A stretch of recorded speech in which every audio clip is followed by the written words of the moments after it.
I entered a fake marriage out of necessity, but now I'm starting to fall in love with my wife and don't know how to deal with it. Posted by you/Spate. This is all a very complicated and sad situation. About 4 years ago, my wife and partner of 8 years passed away due to complications after the birth of our second son. I was deployed at the time and completely devastated. After flying home, I felt that nothing would ever make me happy again. My sons are great, now 6 and 4, but overwhelming, so I asked a sister of one of my Marine buddies, Cass, to help out. She had been friends with my wife, but not close friends, and she agreed in exchange for a place to stay. At the time, Cass was only 20 years old and in quite a bit of debt due to her extremely abusive ex-boyfriend, whom she had finally left about 3 months earlier. During the first few weeks of her helping out with the boys, she asked to borrow money to see a doctor due to shaking hands. She had no insurance. I happily obliged. She was an angel, doing all the cooking and cleaning and keeping my young family together. It turned out that she had developed some sort of neurological disorder, probably brought on by repeated abuse. At the time, it seemed simple. I had good insurance, she needed healthcare, I never thought I'd be able to move on from my wife, and she was afraid of intimacy. I agreed that I would marry her but keep our relationship platonic. She promised not to burden me with her debt, and we had a prenuptial agreement and all. I know that this is fraud of the government, hence the throwaway, but we were both so damaged and needed somebody, even if not intimately. The past 3 years have been about as good as expected, if not better. Cass is great, better than great. She keeps the house spotless, has food ready every night when I get home, and has been working overnights as a baker and has almost paid off her debt. Her condition has improved greatly as well, thanks to the excellent medical care she received. With the boys, she is a saint. She tells them about their mother, shows them pictures, takes them places for fun, and even taught them how to read. Of course, the 6-year-old just finished kindergarten, but my 4-year-old is going to be the smartest kid in his class next year. Sometimes, the 4-year-old calls her mommy, but she shushes him and reminds him her name is Cass and that mommy is the angel whose picture is above the fireplace. Once her debt is fully paid off, the kids are in school, and she saves up a bit of money. She plans to go into a nursing program. Our relationship is still platonic but very caring. I've cried on her shoulder more times than I can count, and she's done the same.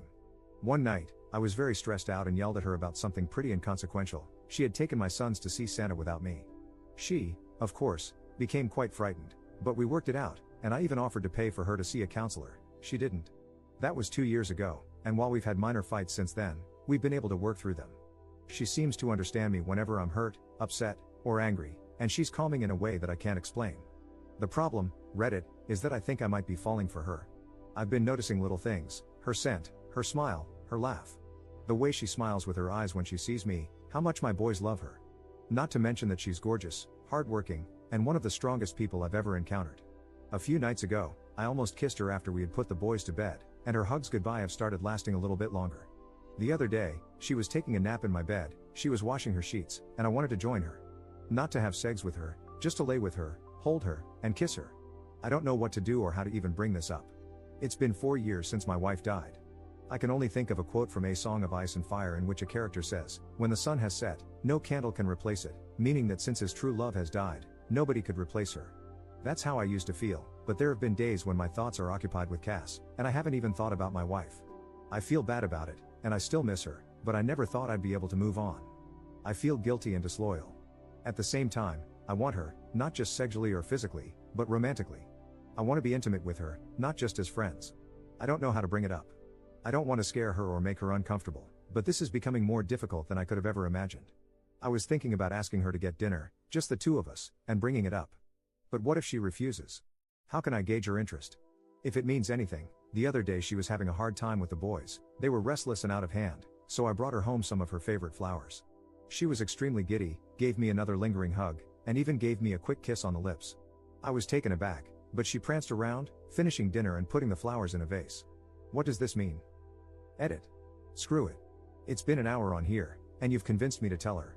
I've called her favorite fancy restaurant and made a reservation. Her brother agreed to babysit and let her/me stay at his place tonight if she isn't into it or feels uncomfortable. She paid off her debt this morning. Apparently, she just texted me a picture of the check, and next week is our 3-year anniversary, so that's the prelude. I'm going to tell her at dessert. I'm nervous as hell. Update 1 day later. Last night was hectic at first. Our younger son ate what he called a giant fuzzy spider, and Cass wanted to take him to the hospital, even though he was fine.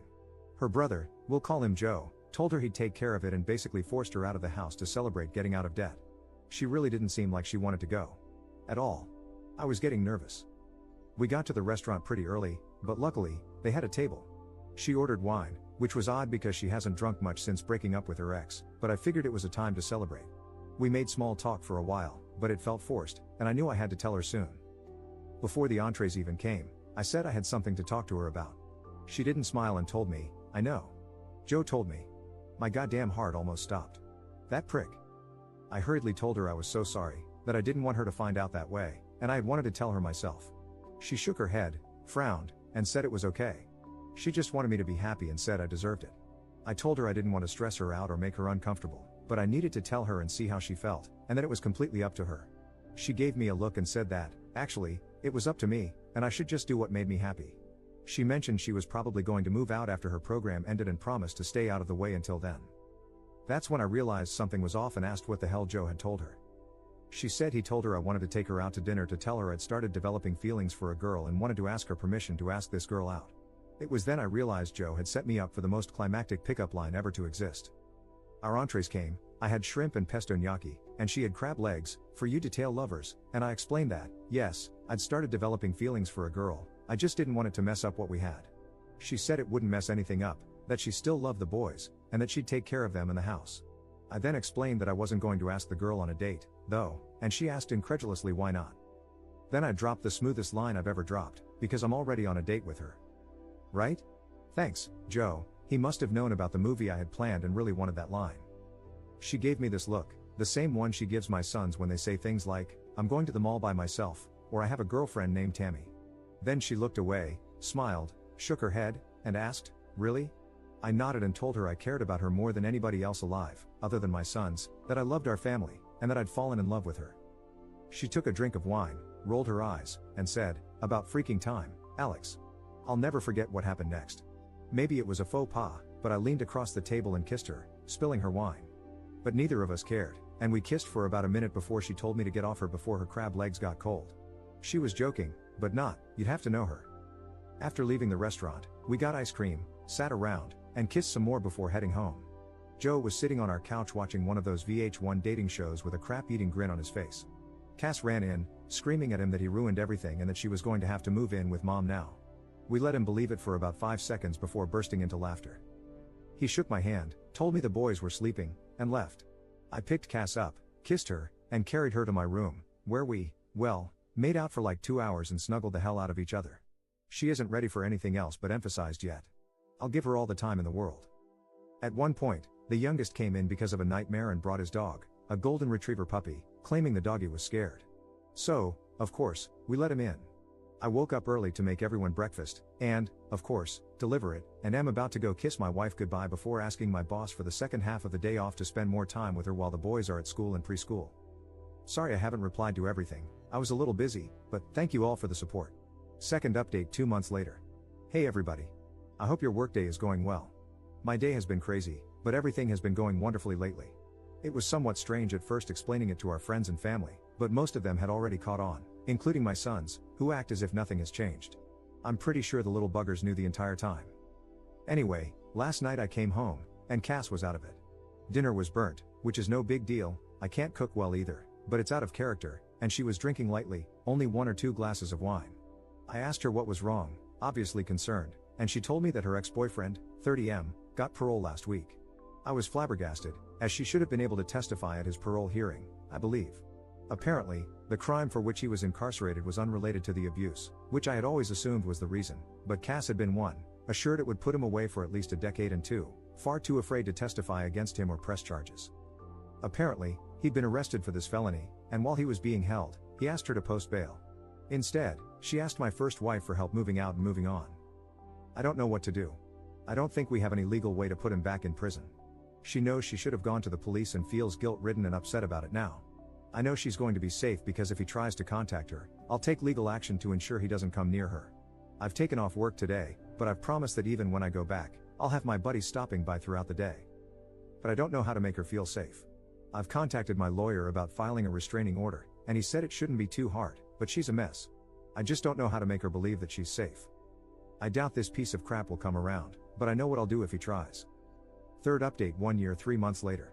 Hey Reddit. First of all, I'd like to apologize for not keeping you guys updated. I've honestly just been pretty occupied with life lately.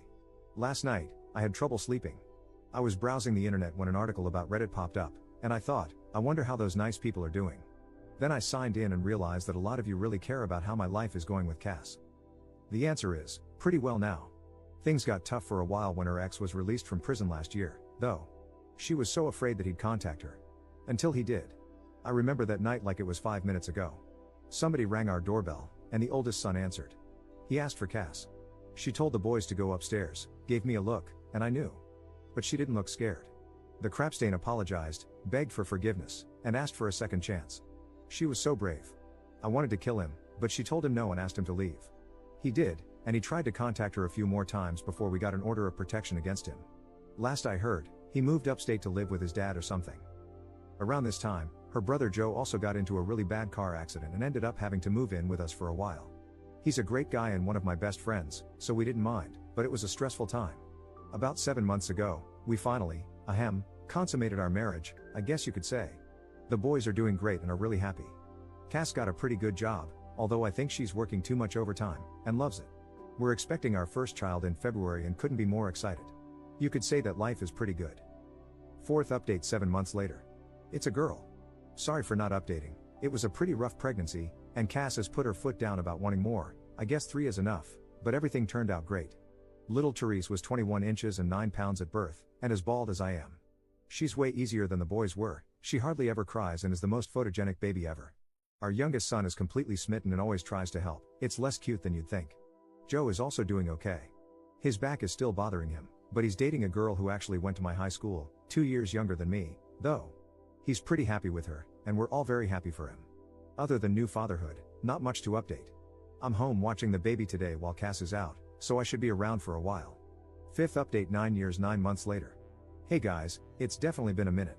I ended up making another account a few years ago to follow things I'm interested in.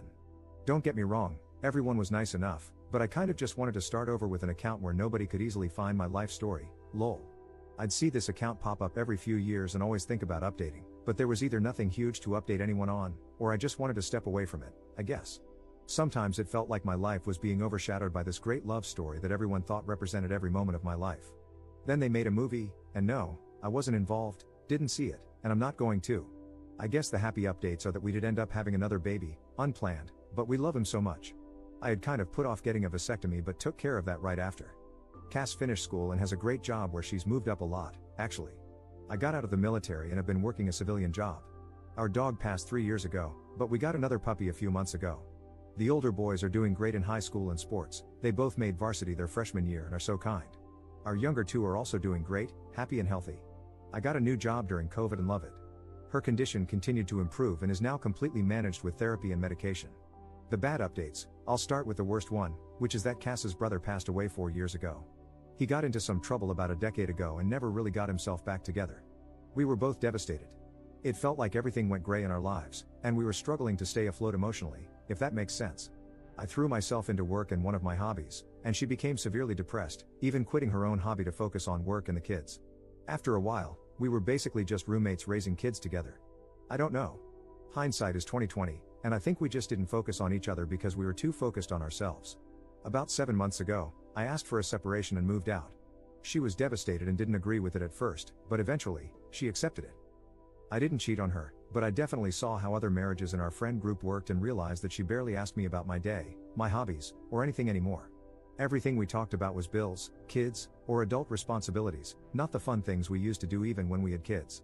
I found myself talking more to friends about my feelings and hobbies than I was to her. One of those friends was a woman, but it was just talking, nothing physical. Even looking back, I don't think it rose to the level of an emotional affair, but I also know I was more excited to talk to this woman at one point than I was to Cass. I know all marriages have mountains and valleys, but this valley felt endless. I reasoned that we'd had a great almost 15 years, and nobody could take that away from us, but we deserve to be happy. I've dated a little here and there, but nothing serious. My 2 older boys stopped talking to me when we separated and wouldn't come over. I know Cass has tried to encourage them to visit, but they're stubborn. I think they blame me. She says she hasn't told them anything, but I don't know. The younger ones were coming over every other weekend and whenever I asked them to. Around September, I realized I'd made a huge mistake. Unfortunately, around that same time, I found out she'd started seeing someone else, a woman she used to work with. I felt like I'd completely ruined my life and went to a dark place. I was drinking a lot, both alone and at bars when I didn't have my kids. There were a few incidents where we fought, really fought. Sometimes she wouldn't let me talk to the kids, saying she knew I'd been drinking, which hadn't been an issue when we were together. I got mad and said some things I now regret. I quit drinking around the holidays, about a week before Christmas. It was hard with all the parties, but I'm glad I did. Since then, I've been asking for more time with the kids and trying to reach out to my older two. Now, my younger kids come over almost half the time, and my second oldest sometimes joins them. The oldest was nice to me when I came over for the holidays, but he doesn't answer my calls or texts. The kids and I are all in individual therapy. I'm not sure where to go from here. I asked Cass if she wanted me to take the kids for Valentine's Day, but she said she didn't have plans. She ended things with her girlfriend a few weeks ago. I kind of joked that we could hang out since we'd both be alone, but I don't think she realized I was serious. I was, and still am. I can see things more clearly now that I've been sober for a month. Not 100%, but I know I wasn't a full-blown alcoholic. Still, binge drinking is just as bad. I'll have 1 or 2 beers socially now, but no more, and I never drink alone. There's no alcohol in my apartment. The reason I don't know where to go from here is that she's so happy right now. She looks happier and seems happier than she was when we were together. Even though she and her girlfriend broke up, she's happy. I wonder if I was holding her down. A few months ago, she told me she wasn't interested in divorcing, or at least, she wasn't going to file. She said she'd appreciate a heads up if I did because she'd want to work with me. I don't want to get divorced. I don't want to be separated. I don't want to live in this stupid apartment anymore without my kids or my wife. I don't think it's an easy fix where I can just take her out to dinner and tell her how I feel. I've thought about asking her to join a therapy session with me, or even suggesting couples counseling, but every time I want to ask, I hesitate. I guess I'm afraid of her saying no. Now that she's single and I'm sober, I think she'd be more likely to say yes, but if she doesn't, I'd be crushed.